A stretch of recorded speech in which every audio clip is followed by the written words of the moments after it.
आज सकाळी बातमी कळल्यावर प्रचंड धक्का बसला, प्रत्येकाला बसला आणि बराच वेळ विश्वास बसत नव्हता. अलीकडच्या काही दिवसामध्ये आम्ही एकत्रित बराच वेळा भेटलो, अनेक चर्चा झाल्या आणि दोन्ही राष्ट्रवादीच्या कार्यकर्त्यांनी एकत्रित निवडणुका लढवाव्यात अशा बाबतीतले काही निर्णय आम्ही घेतले. अगदी 16 तारखेला माझ्या घरीच आमचे सर्व सहकारी आणि त्यांची बैठक देखील झालेली होती आणि 17ला सकाळी या ठिकाणी पवार साहेबांच्या उपस्थितीत एक बैठक झाली आणि जिल्हा परिषदेच्या निवडणुका सुरू झाल्या. आज दुर्दैवाने आज ते आपल्यात नाही आहेत. अनेक प्रसंग असे आयुष्यात त्यांच्याबरोबर काम करताना आम्हा सगळ्यांना अनुभवायला आले.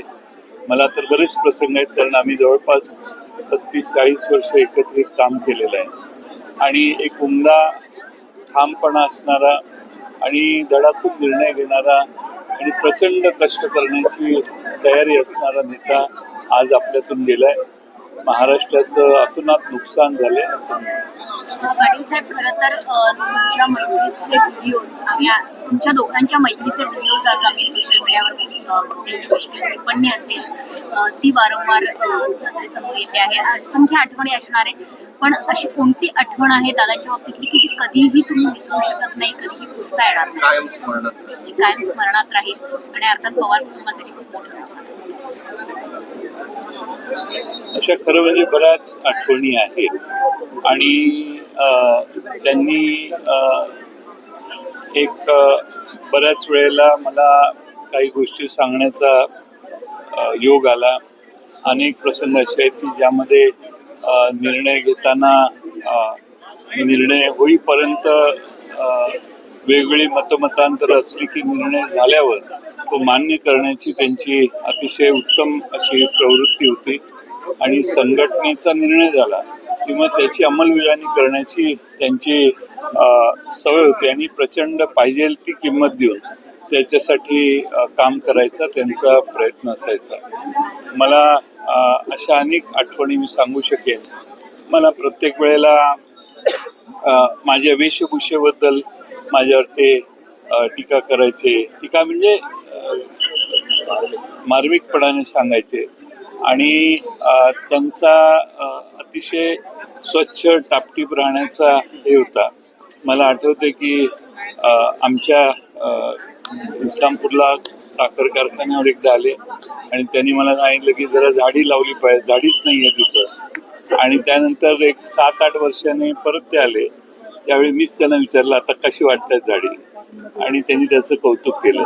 त्यामुळं हा जो परिसर फुलवलेला आहे त्यांनी अतिशय लक्ष देऊन काटेकोरपणाने फुलवलेला हा परिसर आहे.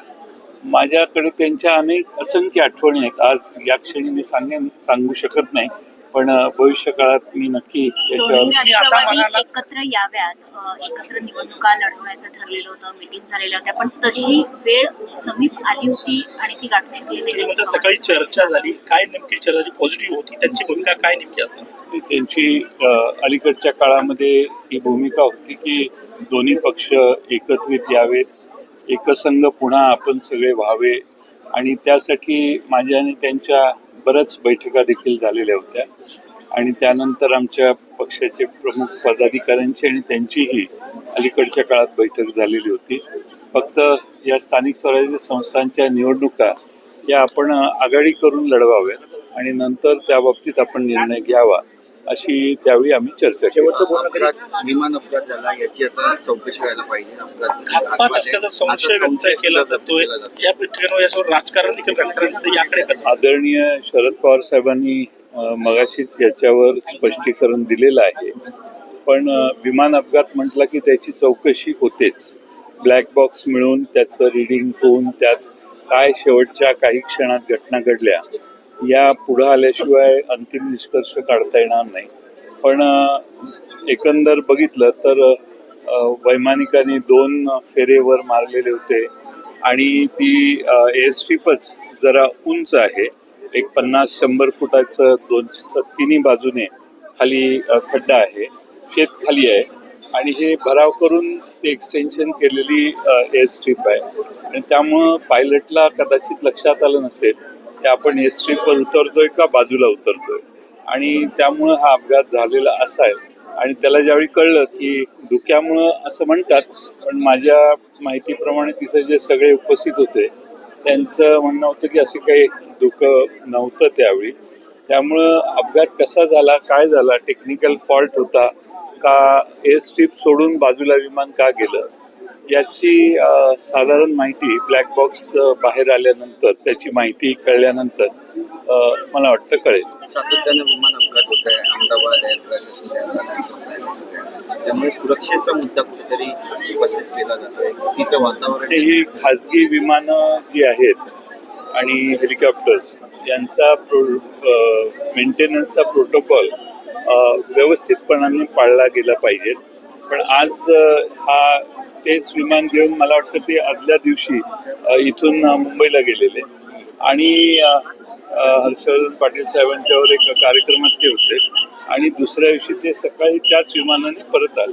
त्यामुळे असंही मला वाटत नाही की त्या पायलटला ती एअर स्ट्रीप नवीन होती. त्यामुळं मला वाटतं की ब्लॅक बॉक्समध्ये काय आहे हे कळल्यावर आपल्याला कळेल आणि पवार साहेबांनी सांगितलेलं आहे की हा कोणत्याही प्रकारचा घातपात दिसत नाही तेव्हा त्यावर राजकारण करू. त्यांची इच्छा होती मुख्यमंत्री होण्याची, ती अपूर्णच राहिली. त्यांच्यात प्रचंड जिद्द होती आणि त्यांनी कष्टही तेवढेच घेतलेले होते. मला वाटतं महाराष्ट्रात, देशात सकाळी 6 वाजल्यापासून काम करणारा दुसरा कुठलाही नेता नसेल आणि आपण ज्या उपक्रम हातात घेतले आहेत, मग बारामतीचे असो, पुणे शहरातले असो, सगळ्या महाराष्ट्रातले असो, त्याची सतत रिव्ह्यू घेण्याची त्यांची पद्धत होती. त्यामुळं बरीच कामं वेगाने पूर्ण व्हायची. आज त्यांचं पार्थिव ज्यावेळी बारामती मेडिकल कॉलेजमध्ये आणलं त्यावेळी ते मेडिकल कॉलेज ही त्यांनी अतिशय बारकाईनं लक्ष घालून पूर्ण केलेलं मेडिकल कॉलेज आहे. असे अनेक प्रकल्प त्यांच्याकडून झालेले आहेत आणि त्यांच्याबरोबर BSIला असेल किंवा वेगवेगळ्या संस्थेत काम करताना त्यांचा काटेकोरपणा प्रचंड आहे. मला आठवतं की मी साखर संघाचा अध्यक्ष होतो आणि अजितदादा MSC बँकेचे अध्यक्ष होते आणि आम्ही सहज दोघांनी ठरवलं 97 साली, विरोधी पक्षात होतो आम्ही, की आपण महाराष्ट्रातल्या सगळ्या साखर कारखान्यांना भेटी देऊ. मी आणि त्यांनी महाराष्ट्रातल्या बऱ्याच कारखान्यांना भेटी दिल्या, विशेषतः विदर्भातल्या, मराठवाड्यातल्या कारखान्यांना. त्यावेळी कारखान्याची बारकाईने चौकशी करणं, ऊसाची उपलब्धता, बाकीचे असे इतके बारकावे होते प्रचंड की अगदी नेमके प्रश्न विचारून जो माहिती देणार आहे त्याला देखील ते अचंबित करायचे.